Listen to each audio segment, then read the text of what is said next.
Well, we've just seen the Dallas Cowboys beat the Philadelphia Eagles 38-33 to wrap up another wild, entertaining NFL Sunday.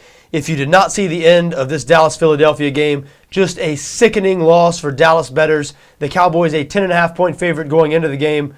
Philadelphia returned a punt 98 yards with 30 seconds left. Failed two-point conversion, so they ended up losing by 5. But Dallas was up 11 with 30 seconds left. Philadelphia returns a punt 98 yards. That's NFL betting for you. I know that the elation of Philadelphia bettors probably matched the agony of Dallas bettors, but whew, I felt for Dallas bettors in that situation. That was a tough one. Now, hope your Sunday was good as mine. Obviously, if you backed Dallas, it was not. 3-0-1 on my 4 games. Was nice to have a really good weekend. The one push was sort of sickening, to tell you the truth. I had the Broncos -8 against the Tampa Bay Bucks. Denver was up 31-10 in the fourth quarter of that game before Tampa scored a couple of late touchdowns, ended up losing 31-23. But I'm not complaining. I'll take it every day. We're going to talk about a few of these games today, starting with the Seattle Seahawks pulling out a tough road win over the Chicago Bears. This was a huge win for Seattle. They're now 7-5. The two teams they were tied with heading into the day for the final wildcard spot in the NFC, that would be Minnesota and Tampa, both lost. So Seattle's in great position now at 7-5 in the NFC wildcard chase. Chicago has now lost 3 out of 4. They have 4 losses. They've fallen back to 8-4 on the year. Tied with Green Bay for first in the NFC North. I mean, they're only a game ahead of Seattle. Chicago could conceivably miss the playoffs if they keep on losing. And this is the second year in a row we've seen Chicago melt down over the second half of the season. Last year, it was blamed on Jay Cutler's injury. Jay Cutler hasn't been injured this year. I mean, he was injured there briefly for a game when Jason Campbell started, when Cutler missed time with that concussion. But Cutler's played in this game. He's playing now. He'll be playing the remainder of the season. So we'll see if Chicago can avoid that collapse. I mean, maybe they can, but 3 out of 4, a 23-17 home loss against the Seattle Seahawks team that was 1-5 on the road heading into this game. I do not have much confidence in the Chicago Bears going forward, and they've got a couple of big games ahead at Minnesota next week, home against Green Bay the week after that. So these next couple of weeks will be huge in the Chicago Bears season, obviously. Now, we mentioned they play Minnesota and Green Bay in their next 2 games. Minnesota and Green Bay played each other today. Minnesota coming out with a 23-14 win. A huge game for both teams. Green Bay just had that disappointing blowout loss to the New York Giants. They had 4 losses coming into the day. Now that they beat Minnesota, as we said, and the Bears lost, they're tied with Chicago for first in the NFC North, and they have a little bit of breathing room in terms of the NFC wildcard race. Again, Seattle at 6-5 is all alone right now in the final NFC wildcard spot. But about that Green Bay-Minnesota game, want to mention Minnesota because they played well the whole game. Their defense played well. Adrian Peterson rushed for over 200 yards. Christian Ponder played awful again, 119 yards passing. Minnesota has got to do something about their quarterback situation. The answer might not be on the roster now, but it's painful to watch. This team is so good in really every other area. Their defense much improved this year from what they were last year. Adrian Peterson, coming back from that devastating knee injury last year, had an 82-yard touchdown run today. I mean, he looks just as good as he did in his prime. This guy is unbelievable. But Minnesota cannot overcome their quarterback situation right now. Also not helping that Percy Harvin missed this game again with that ankle injury. But, whether Harvin's there or not, even when Harvin was playing these last couple of games, I mean, Ponder got off to a nice start to the season. His first 4 games did not throw 1 interception, really was protecting the ball. That was a big reason the Vikings were able to get off to a good start this year. But it has really gone downhill for this guy. The Vikings, as one-dimensional of a team as there is in the NFL, maybe outside of the Arizona Cardinals. Let's talk about the Arizona Cardinals. A 7-6 loss to the New York Jets today. Ryan Lindley, another brutal game. I mean, I cannot remember watching NFL football throughout my entire life seeing a worse quarterback situation than the Arizona Cardinals currently have with Ryan Lindley and John Skelton. I mean, they make the Jets' quarterback situation in comparison look good, and the Jets' quarterback situation is going to be the talk in the NFL for the next couple of days because if you haven't heard, Greg McElroy replaces an ineffective Mark Sanchez in the fourth quarter. Sanchez throwing 3 interceptions. The Jets had 0 points through 3 quarters.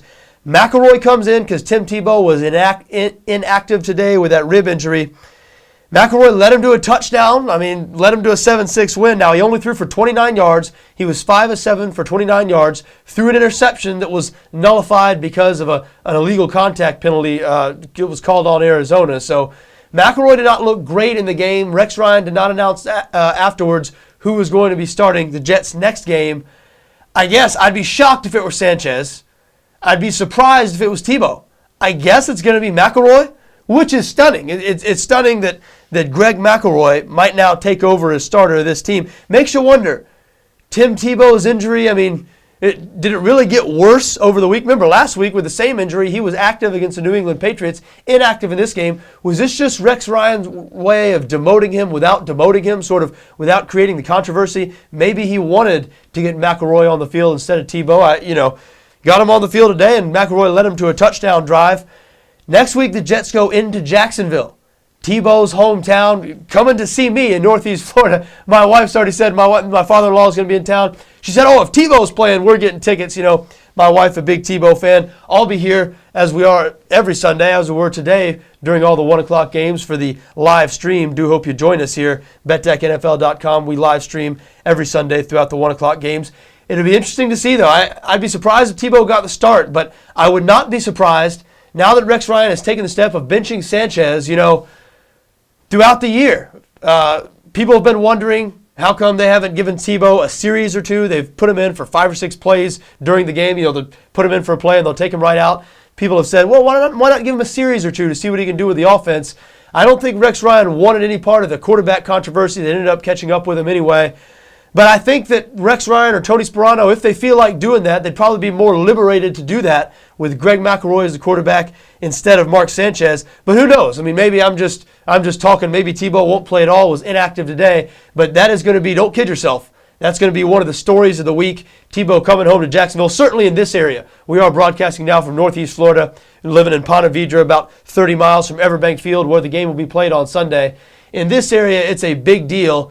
Even though Tebow's been a clipboard holder for most of this season, ticket sales for this game and Sunday in Jacksonville have already surpassed any other game this season. They're removing one of the tarps in the stadium. Not all of the tarps, but one of the tarps that has been there for several years. So Tim Tebow coming to town, coming back home to Jacksonville, even though he hasn't been playing and may not play much in this game, is already creating some excitement around Jacksonville, and we'll see. We'll see as this week progresses what Rex Ryan says about his availability or his possible playing time on Sunday. I mean, right now, we just spent 3 or 4 minutes talking about the Jets, a 7-loss team who beat another 7-loss team today, now an 8-loss team in Arizona. That's Arizona's 8th consecutive loss, by the way.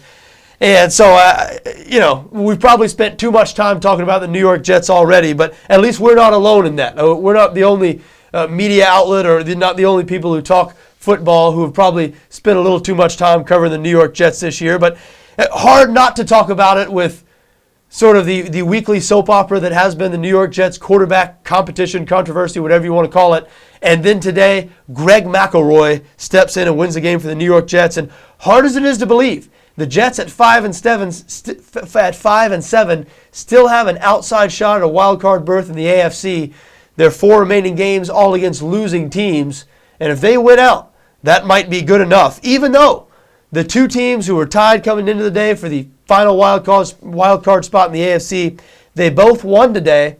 I was really surprised to see one of the teams win, and a little bit surprised to see Cincinnati win. Having a little trouble with my words now at this point. It is late here. You got to cut me a little bit of slack. But Pittsburgh beating Baltimore was a shocking result to me. Steelers winning 23-20 on the road behind Charlie Batch. Charlie Batch, 10 of 11 for over 100 yards in the fourth quarter, threw for 276 yards in the game.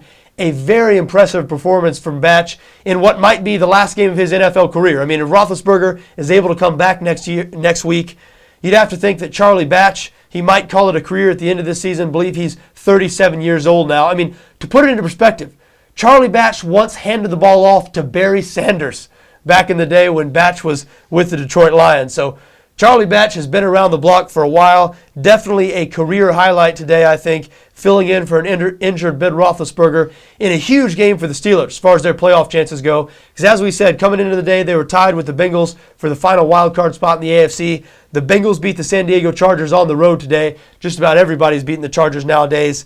So a key win for Pittsburgh. I was very surprised to see them beat Baltimore on the road. And Pittsburgh and Cincinnati still tied for that final wild card spot in the AFC. The 7-loss teams still in it, though. No doubt about it. There's a few 7-loss teams in the AFC. All those teams would have to win out. But 9-7. 9-7 might be good enough to get it done in the AFC this season. Another team, another AFC playoff team, or I say playoff team, they look like they're going to be a playoff team. They look like they're locking up a wild card spot. Certainly haven't locked it up yet. But what about the Indianapolis Colts? Winning again today. Again, coming from behind last-second fashion. Andrew Luck throwing a touchdown pass on the last play of the game. Now, Luck, what do you say about this guy that hasn't already been said? 391 more yards today, 4 touchdowns. We mentioned the game-winning play on the last play of the game. Now, in fairness, Luck did have 30 incompletions today. 30 incompletions, 24 for 54, threw 3 interceptions. I don't care, though. When you're a rookie, when you're leading your team to a victory on the road, when you're throwing for 391 yards, the game-winning touchdown at the end of the game, you can throw 30 incompletions and 3 interceptions. That's all fine and good. The Indianapolis Colts now 8-4. As we said, they're in great position in the AFC playoff race. It would take a real collapse now from the Colts not to make the playoffs. And up until this Sunday, because it looked like they were going to lose to Detroit the whole game, up until that game ended and Indianapolis pulled out a win in the end, I did not think the Colts were going to make the playoffs. Even coming into this week, the Colts at 7-4, if you had put a gun to my head, I would have probably said the Colts were going to miss the playoffs. But I've changed my tune now. It does look like the Indianapolis Colts are going to be a playoff team, which is a stunning result. If you'd have told me prior to the season, predict how many wins the Indianapolis Colts are going to have, I'd say, 3, 4. I thought it was going to be ugly for this team, as a lot of people did. But it hasn't. It's been one of the stories of the year, obviously, with their coach Chuck Pagano being diagnosed with leukemia early in the season. And the Colts really rallied around him, rallied around the interim coach Bruce Arians, and now 8-4. Really, really impressive stuff. Now, another team that, well, they had an emotional day today, I guess different than the Chuck Pagano emotion, because remember, we do have to keep in mind that Javon Belcher's act was an evil act. So it's important to note that. This was not some unfortunate circumstance that happened to Javon Belcher. He murdered an innocent woman and then was too much of a coward to face society after he had done that and took his own life.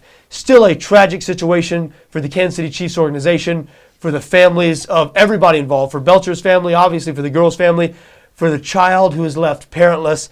Terrible situation all around. Emotional day in Kansas City today. As you could tell if you heard any of the post-game comments, the Chiefs pulling out only their second win of the year, 27-21 over the Carolina Panthers.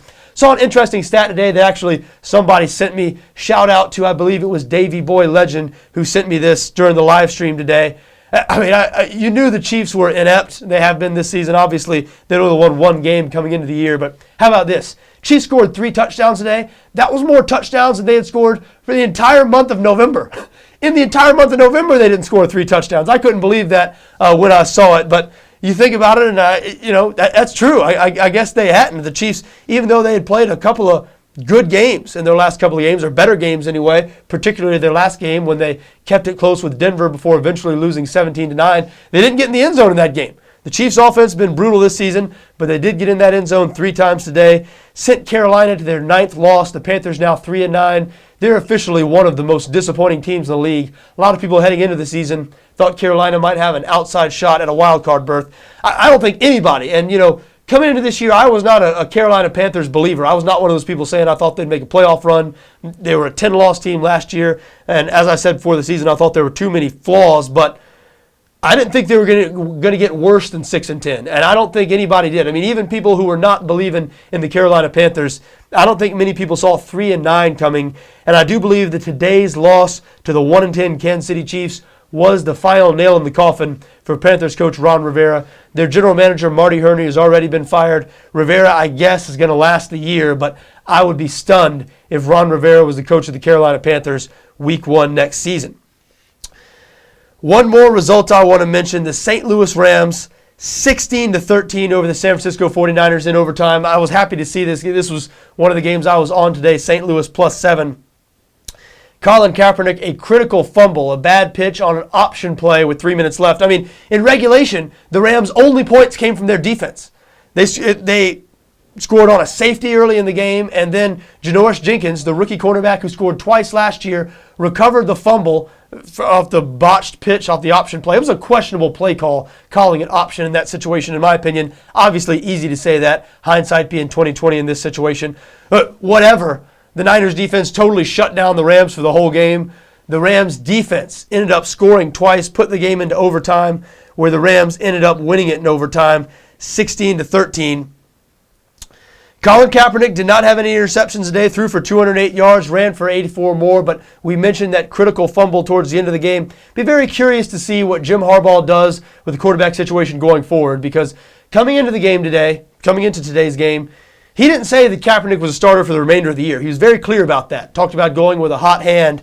And even though Kaepernick clearly provides an explosive element to that offense that was missing with Alex Smith, you didn't see Alex Smith. I mean, and maybe it was a bad play call, but Alex Smith, these last couple of years, he hadn't been doing a whole lot of things like a critical turnover with 3 minutes left in the game, deep in your own end, that turns out being a touchdown for the other team that ties the game. I mean, that was a critical mistake, obviously.